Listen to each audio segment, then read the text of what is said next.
আজ থেকে শুরু হচ্ছে বাংলাদেশের জন্য এক অত্যন্ত গুরুত্বপূর্ণ ফুটবল সিরিজ। ১৩ এবং ১৬ নভেম্বর বসুন্ধরা কিংস অ্যারেনায় বাংলাদেশ খেলবে মালদ্বীপের বিরুদ্ধে।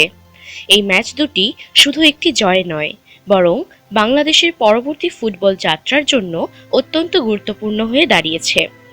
গত সেপ্টেম্বরে ভুটানের বিপক্ষে হতাশাজনক ফল এবং র্যাঙ্কিংয়ে অবনতির পর বাংলাদেশ এখন নিজেদের ঘুরে দাঁড়ানোর জন্য আত্মবিশ্বাস পুনরুদ্ধারের চেষ্টা করছে।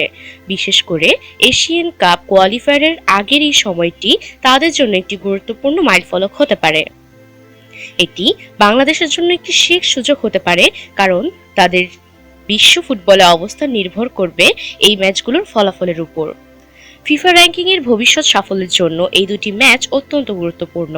যদি বাংলাদেশ মালদ্বীপকে হারাতে পারে, তবে তাদের র্যাঙ্কিং কিছুটা উন্নতি হতে পারে, যা ভবিষ্যতে আন্তর্জাতিক বাছাই পর্বে তাদের পট 3 দিকে নিয়ে যেতে সাহায্য করবে। মালদ্বীপের জন্য এই ম্যাচটি চ্যালেঞ্জিং, কারণ তারা 1 বছরের নিষেধাজ্ঞার পর আন্তর্জাতিক ফুটবলে ফিরে এসেছে। তাদের বেশিরভাগ খেলোয়াড় নিয়মিত লিগে খেললেও আন্তর্জাতিক ম্যাচ ফিটনেস নিয়ে উদ্বেগ রয়েছে।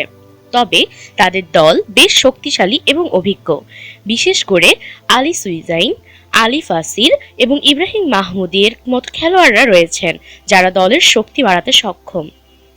বাংলাদেশের কোচ হাভিয়ার কাবরা এখন চাপের মধ্যে রয়েছেন, কারণ তার চুক্তি ডিসেম্বরে শেষ হচ্ছে। এই দুটি ম্যাচের ফলাফল কাবরার ভবিষ্যৎ নির্ধারণ করতে পারে। তিনি এখন দলের আক্রমণ ভাগ শক্তিশালী করতে চান, যেখানে গোল করার সক্ষমতা নিয়ে প্রশ্ন উঠছে। গত সাফ চ্যাম্পিয়নশিপে রাকিব, মুরসালিন, ফাহিম এবং নোভা ভালো পারফরমেন্স দেখালেও এই ম্যাচে গোল করা কতটা সম্ভব তা একটি বড় চ্যালেঞ্জ। বাংলাদেশের স্কোয়াডে কিছু পরিচিত নাম রয়েছে, যেমন আনিসুর রহমান জিকো, যিনি দীর্ঘদিন পর জাতীয় দলে ফিরেছেন। গোলরক্ষক হিসেবে মেহেদী হাসান শ্রাবণ কিংবা মিতুল মার্না হতে পারেন।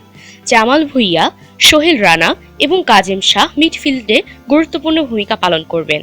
তবে সবচেয়ে বড় প্রশ্ন হলো, আক্রমণ ভাগ থেকে কি গোল আসবে কিভাবে? বাংলাদেশের জন্য আজকের ম্যাচটি জয় ছাড়া কোনো বিকল্প নেই।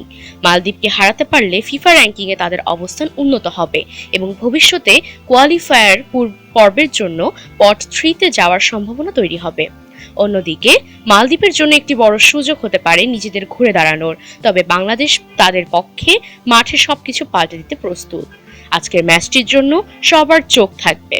বাংলাদেশের জন্য এটি শুধুমাত্র ফিফা র্যাঙ্কিং নয়, বরং আগামী দিনের সাফল্যের জন্য একটি গুরুত্বপূর্ণ পদক্ষেপ হতে পারে। হাভিয়ার কাবরেরা কোচিং প্রক্রিয়া এবং দলটির সামগ্রিক পারফরমেন্সও নির্ধারণ করবে।